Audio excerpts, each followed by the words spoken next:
So one of the most important things about reloading shot shells, shotgun shells, is proper identification of the holes that you're going to be reloading, or the cases, shotgun cases that you're going to be reloading.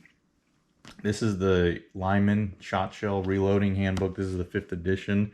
I really like this manual because in the first few pages they give you a cutaway of the different types of shells. So for example, this is a Federal plastic with paper base wad, 12 gauge 3-inch shell.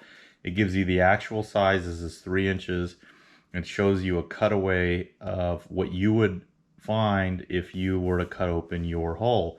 It tells you the base wad is constructed of wound paper. It shows you the actual size.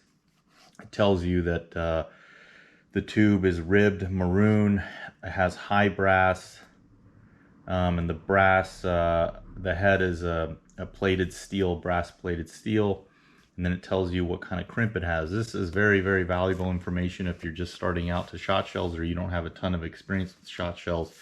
But one thing you got to do is you have to get the hull open. So I've got a hull here.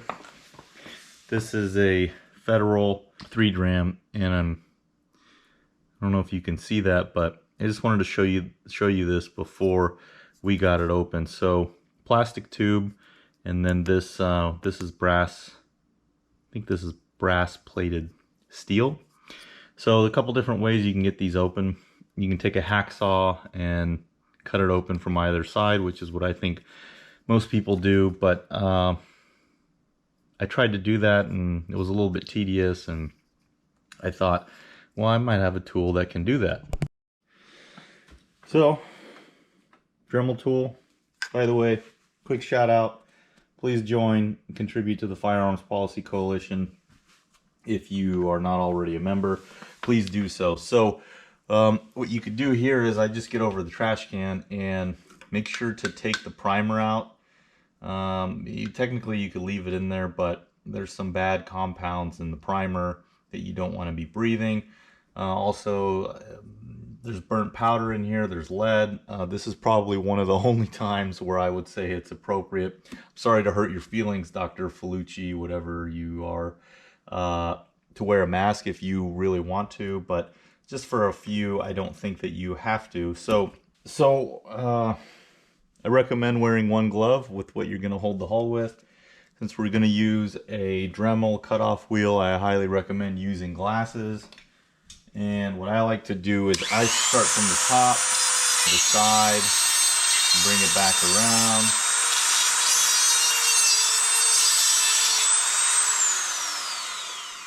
And then you have that there. And then rather than using the Dremel for the plastic, I will just cut and take the other side and cut. And then what's in there? What kind of goodies you got, buddy? And then you'll open it up, and then you'll see this has a plastic base wad. Again, this is the Federal. You'll see that it wasn't brass all the way through. It was steel that's covered in brass.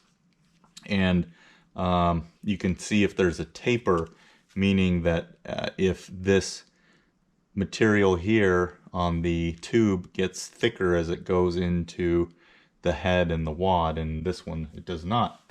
So pretty straightforward, pretty easy. I recommend that if you don't have experience with any of the shells that you're going to be using. Yeah,